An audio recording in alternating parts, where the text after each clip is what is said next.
ایک بہت عام سا سوال، قرآن مجید میں کتنے نبیوں کا نام ذکر ہوئے ہیں؟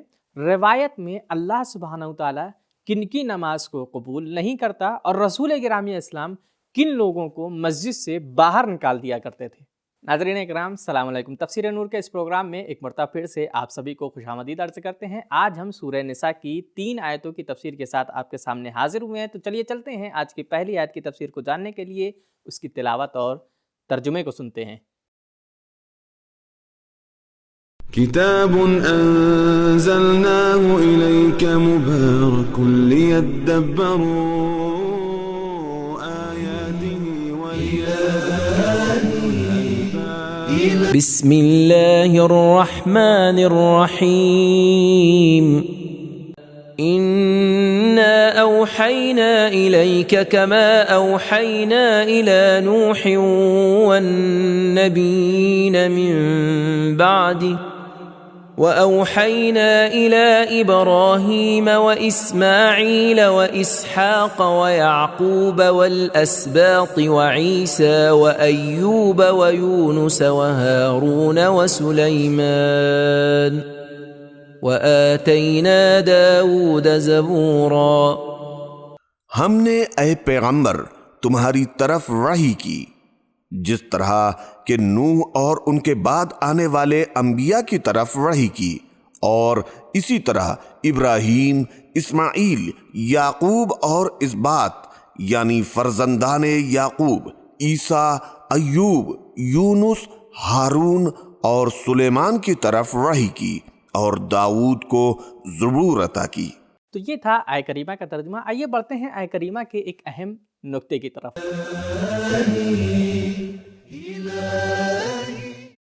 قرآن مجید میں 26 انبیاء کے اسماء گرامی ذکر ہوئے ہیں، جن میں سے 11 انبیاء کے اسماء اسی آیت میں ہیں، اور بقیہ اسماء کچھ اس طرح ہیں: آدم علیہ السلام، ادریس علیہ السلام، ہود علیہ السلام، صالح علیہ السلام، لوط علیہ السلام، یوسف علیہ السلام، شعیب علیہ السلام، ذوالکفل علیہ السلام، موسیٰ علیہ السلام، الیاس علیہ السلام، زکریا علیہ السلام، یحییٰ علیہ السلام، عزیر علیہ السلام، اور حضرت محمد صلی اللہ علیہ وآلہ وسلم۔ روایت میں ہے کہ جو وحی سارے انبیاء پر ہوئی ہے وہی حضرت محمد مصطفیٰ صلی اللہ علیہ وآلہ وسلم پر بھی ہوئی ہے۔ تفسیر نور الثقلین۔ اسباط سبت کی جمع ہے جس کے معنی پوتا ہیں۔ یہاں اس سے مراد جناب یعقوب کی وہ اولاد ہیں جو نبی یا رسول بنے ہیں۔ زبورن کے لغوی معنی کتاب کے ہیں، لیکن اصطلاح میں حضرت داؤد علیہ السلام کی کتاب کو کہا جاتا ہے۔ مزامیر داؤد عہد قدیم یعنی تورات کی کتابوں میں سے ہے، جس کی 150 فصلیں ہیں اور ہر فصل ایک مزمور ہے۔ اس کے باوجود کہ تاریخ میں کئی بار وحی نازل ہوئی، لیکن پھر بھی اہل کتاب نے پیغمبر اکرم صلی اللہ علیہ وآلہ وسلم کی نبوت کو قبول کیوں نہیں کیا؟ انہوں نے دوسرے انبیاء اور آپ صلی اللہ علیہ وآلہ وسلم کے درمیان فرق قائم کر دیا اور اضافی امیدیں رکھنے لگے تھے۔ تو ہم نے آیہ کریمہ کے اس نکتے کو جان لیا۔ آئیے چلتے ہیں آیہ کریمہ کے پیغام کو جاننے کی کوشش کرتے ہیں۔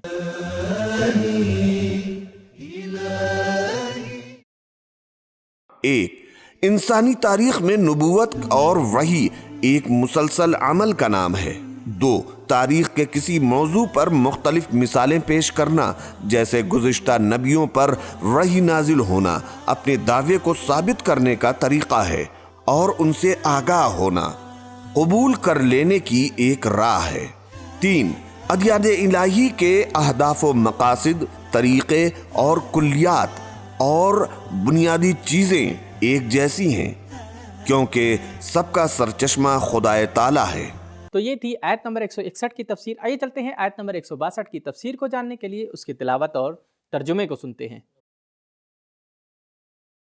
وَأَخْذِهِمُ الرِّبَا وَقَدْ نُهُوا عَنْهُ وَأَكْلِهِمْ أَمْوَالَ النَّاسِ بِالْبَاطِلِ وَأَعْتَدْنَا لِلْكَافِرِينَ مِنْهُمْ عَذَابًا أَلِيمًا۔ اور سود لینے کی وجہ سے جبکہ انہیں اس کام سے روکا گیا تھا، اور اس کے علاوہ لوگوں کا مال ناحق کھانے کی وجہ سے پاکیزہ چیزوں کو ہم نے ان پر حرام کیا، اور ان میں سے جن لوگوں نے کفر اختیار کیا ان کے واسطے ہم نے دردناک عذاب تیار کر رکھا ہے۔ اس آیہ کریمہ کے ذیل میں مفسر نے کچھ اہم نکات بیان کیے ہیں، آئیے انہیں جاننے کی کوشش کرتے ہیں۔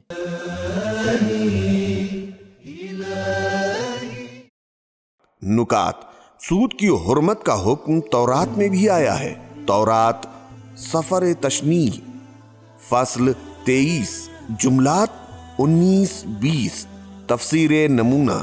تو یہ تھے آیہ کریمہ کے اہم نکات، آئیے چلتے ہیں آیہ کریمہ کے پیغام کو ملاحظہ کرتے ہیں۔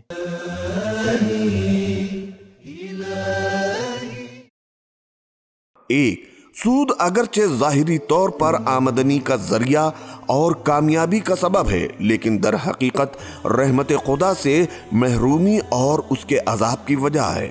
2. سارے آسمانی دین انسان کے مادی اور مالی ذرائع اور ان کی آمدنی و خرچ کی کیفیت کے بارے میں حساسیت رکھتے ہیں۔ 3. جب تک ظلم، سود خوری اور حرام غذا انسان کو کفر کی لپیٹ میں نہیں لے لیتے، واپسی کا راستہ آسان ہوتا ہے، ورنہ اس طرح کے گناہ تو کفر اور عذاب کا سبب ہوتے ہی ہیں۔ تو یہ تھی آج کے ایپیسوڈ کی 2 آیتوں کی تفسیر۔ آئیے چلتے ہیں آج کی آخری آیت کی تفسیر کو جاننے کے لیے اس کی تلاوت اور ترجمے کو سنتے ہیں۔ لكن الراسخون في العلم منهم والمؤمنون يؤمنون بما أنزل إليك وما أنزل من قبلك والمقيمين الصلاة والمؤتون الزكاة والمؤمنون بالله واليوم الآخر أولئك سنؤتيهم أجرا عظيما۔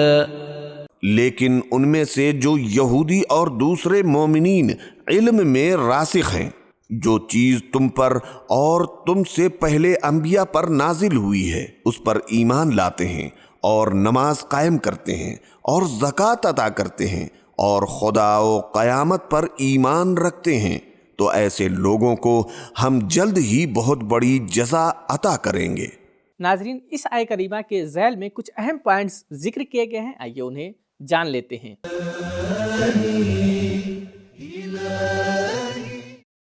قرآن مجید میں وما انزل من قبلک کا جملہ کئی مرتبہ ذکر ہوا ہے، لیکن من بعدک کا جملہ ایک مرتبہ بھی نہیں آیا۔ یہ بات پیغمبر اسلام صلی اللہ علیہ وآلہ وسلم کی ختم نبوت اور دین اسلام کے آخری دین ہونے کی بہترین اور محکم دلیل ہے۔ روایت میں ہے کہ جو شخص زکوٰۃ ادا نہیں کرتا اس کی نماز قبول نہیں ہے۔ نمازیوں میں سے جس نے زکوٰۃ ادا نہ کی ہوتی تھی، پیغمبر اکرم صلی اللہ علیہ وآلہ وسلم اسے مسجد سے باہر نکال دیا کرتے تھے۔ قرآن پاک کے مطابق حقیقی نمازی کنجوس نہیں ہوتا۔ تو یہ تھے آیہ کریمہ کے اہم پوائنٹس، آئیے بڑھتے ہیں آیہ کریمہ کے اہم پیغامات کی طرف اور انہیں جاننے کی کوشش کرتے ہیں۔